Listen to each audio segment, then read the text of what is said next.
देखिए Motilal Oswal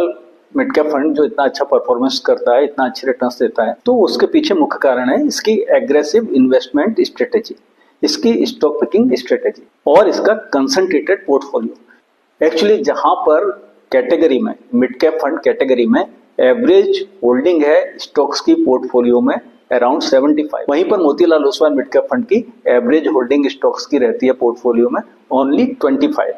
category average के 1/3। तो जाहिर है कि यह बहुत ही कंसंट्रेटेड आपका इन्वेस्टमेंट स्ट्रेटेजी अपनाते हैं और उसका फायदा यह मिलता है कि इनके रिटर्न्स डाइल्यूट नहीं होते, क्योंकि जैसा कि आप जानते हैं कि जितना ज्यादा आप डाइवर्सिफाई करेंगे, जितने ज्यादा स्टॉक्स में आप इन्वेस्ट करते जाएंगे, उतने ही ज्यादा आपके रिटर्न्स डाइल्यूट होते चले जाएंगे। लेकिन किसी भी अच्छे पोर्टफोलियो के लिए डाइवर्सिफिकेशन भी आवश्यक है। तो 25 स्टॉक्स भी कम नहीं होते हैं डाइवर्सिफिकेशन के लिए, बहुत ज्यादा रिस्की फंड नहीं है। 25 एक अच्छा खासा पोर्टफोलियो है जिसमें डाइवर्सिफिकेशन ठीक ठाक मिल जाता है किसी भी फंड को। दूसरा कारण है कि अच्छा रिटर्न क्यों देता है यह फंड, उसका कारण है इसका ऐसे स्टॉक्स में इन्वेस्ट करना जो हाई ग्रोथ स्टॉक्स हैं। हाई ग्रोथ स्टॉक पहचानने के लिए आपको देखना पड़ेगा कि उनका पी क्या है, पी रेशियो क्या है। पी रेशियो जितना ज्यादा होता है किसी स्टॉक का, उतना ही वह स्टॉक हाई ग्रोथ होता है,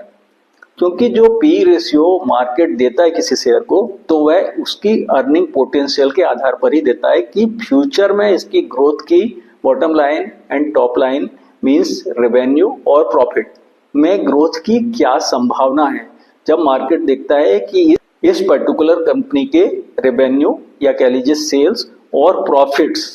कितने बढ़ने वाले हैं, कितनी तेजी से बढ़ने वाले हैं भविष्य में, उसी को डिस्काउंट करते हुए मार्केट देता है किसी कंपनी को पी रेशियो।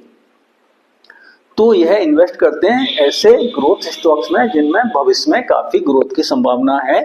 प्रॉफिट्स में भी और सेल्स में भी, रेवेन्यू में। कंपनी एक मिड कैप कंपनी से बढ़कर एक लार्ज कैप कंपनी की तरफ बढ़ रही होती है, उस कंपनी में यह इन्वेस्ट करते हैं, जिसके कारण इनको, क्योंकि ग्रोथ स्टॉक्स में ये इन्वेस्ट करते हैं जहां अच्छी ग्रोथ मिलती है, अच्छा प्राइस एप्रिसिएशन मिलता है, तो इस फंड को ज्यादा एप्रिसिएशन मिलता है अपनी एनएवी में भी।